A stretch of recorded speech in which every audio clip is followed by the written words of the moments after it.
Kita mūsų paskutinė pranešėja prieš apibendrinant ir uždarant konferenciją, Andželika Ruda, kuri iš tikrųjų daug padėjo ir važinėjant po mokyklas, ugdant pedagogų emocinį intelektą, tai perduotų žodį Andželikai. Ačiū.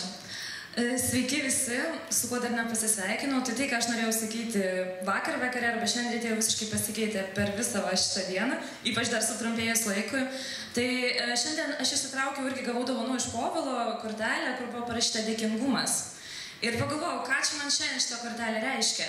Ir iš tiesų aš jaučiuosi labai dėkinga būdama čia ir dėkinga daugeliu žmonių, kurie čia yra. Kai sąmoningai ar nesąmoningai jie man padėjo čia atsistoti. Tai pirmas žmogus tai buvo mano pradinių klasių mokytoja, kuri kažkada pasakė, parašykit savo klausimą, kai aš buvau pirmokė. Ir į jums atsakys 12-okai. Mano klausimas skambėjo taip, aš noriu būti mokytoja, ar verta ir kodėl. Prisimenu iki dabar. Gavau atsakymą, neprisimenu, koks tas atsakymas buvo. Toliau, kas kito mano gyvenime, tai turiu dar vieną mokytoją, kuris sėdi čia ir aš jos nemačiau 20 metų ar 18. Rolanda teisingai. Tai yra Babilonas, aš buvau babilonietė, viena iš aktyvių ir tai pakeitė mano gyvenimą tokiu būdu, kad aš išmokau pasitikėti kitais, nes kai tu šoki, kai tu užsiėmė akrobatiką, tu privalai pasitikėti tuo žmogum, kurio vakar netikėjai. Dar vienas žmogus yra Rita, kuri irgi nesąmoningai padovanojo man Styvo mokymus kažkada, tai sąmoningai ar nesąmoningai. Povilas su Points of View, tai yra įrankis, kuris atveria širdis. Pats Styvas, kuris pakeitė mano gyvenimą, nekalbėsiu daug apie tai, bet tiesiog, man atrodo, kad tai yra matoma iš manęs, tie žmonės, kurie mane pažįsta. Tai yra ir Irma, angelas žemėje, mano nuomonė, Rasa, kuri pasitikėjo manim tam, kad aš važiuočiau į vieną iš mokyklų ir padėčiau mokytojams įgyti emocinio intelekto savybės kažkaip padidinti. Tai kas aš dabar esu? Aš esu vadovas tarptautinėje įmonėje ir nesvarbu, už ką aš atsakau kaip vadovas, aš esu mokytoja galiausiai. Kadangi atsakau už skyrių didžiausią, kur turi daugiausiai žmonių. Aš atsakau už rodiklius, tai yra pardavimų koeficientus kažkokius, bet taip pat už žmonės ir aš mokau juos. Mokau kuo? Savo pavyzdžių, nes žmonės neklausys, kaip ir vaikai, jie neklausys, ką tu jiems sakai, jie žiūrės, ką tu darai ir bežiniaus, mes mokomės bežiniaudami. Tai asmenybė tai yra tai, ką mes mąstom, apie tai Styvas kalbėjo, tai yra mūsų neokorteksas, tai yra tai, ką mes jaučiame, mūsų širdis, bet taip pat ir smegenis, limbinės smegenis, ir tai yra tai, ką mes darom, veikiam, tai, kas yra matoma kitiems. Tai įdomu tai, kad keisdami vieną trikampio pusę mes keičiam nesąmoningai ir kitas. Ką yra lengviausiai pakeisti?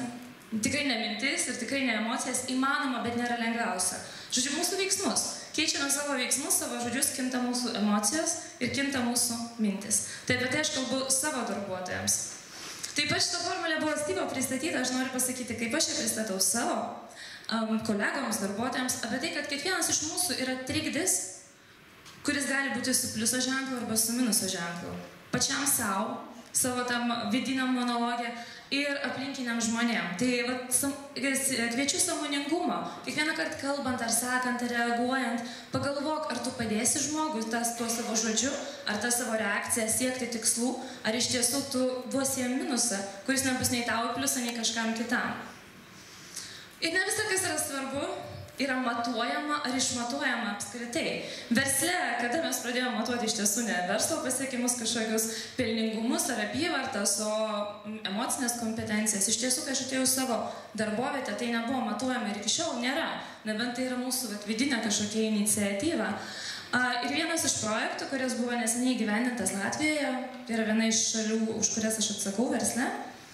Pilotinis projektas su Styvu, jo online programa ir noriu pasidalinti tik tai keliais skaičiais. Nebūčiau verslo atstovė, jeigu nebūtų skaičių, teisingai. Tai žodžiu, projektas buvo vykdomas nuo spalio 2014 metų iki kovo mėnesio 2015. Mokėsi darbuotojai online, taip pat su mano pagalba, kur aš vedžiau savo sesijas. Ir mes pabandėm paskaičiuoti, koks yra pokytis darbuotojų kaitos. Žiūrėjau, darbuotojai keičiasi tada, kai įmonė yra nesveika atmosfera, arba kai yra blogai, arba kai vadovai yra neemociškai neintelektualūs. Žiūrėjau, mums tai pasirodė svarbus rodiklis. Ir kaita sumažėjo 56% tarp visų darbuotojų ir 50% tarp naujų. O kad jūs suprastumėt, kiek tai reiškia įmoniai, tai pakeisti išėjusi top pardavėją, vieną iš jų, įmonė trunka vidutiniškai apie 19 mėnesių, vadinasi 1,5 metų, ir kainuoja apie 14 000 eurų. geriausias pardavėjas. Tai yra, ką sutaupė Latvijai šitas pilotinis projektas.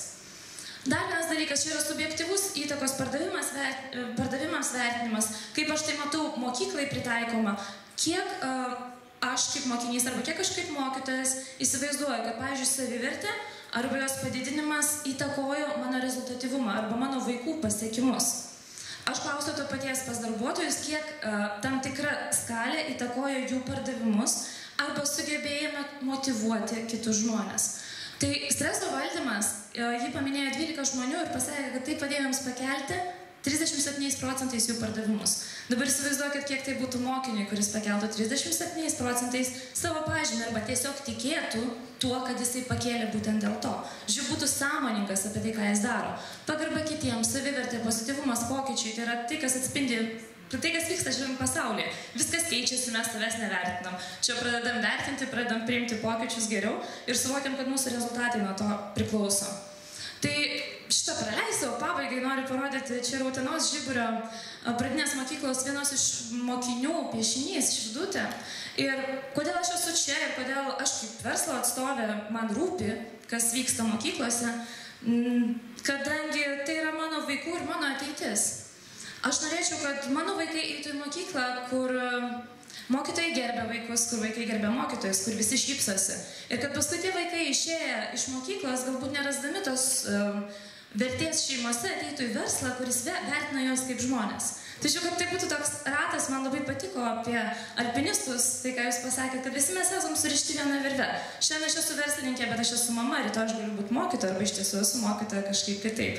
Tai suvienijimas mūsų, man atrodo, yra labai svarbus dalykas. Ir ačiū Jums už tai, kad Jūs čia esate ir už tai, kad pasilikote iki galo ir kad norite nešti tą žinutę į savo mokyklas ir net į savo šeimas, nes tai keičia ne tik profesinį tavo gyvenimą, bet tai keičia labai stipriai tavo asmeninį gyvenimą. Ačiū. Ačiū labai, Angelika, puikus pranešimas, puikus iš tikrųjų baigiamasis pranešimas.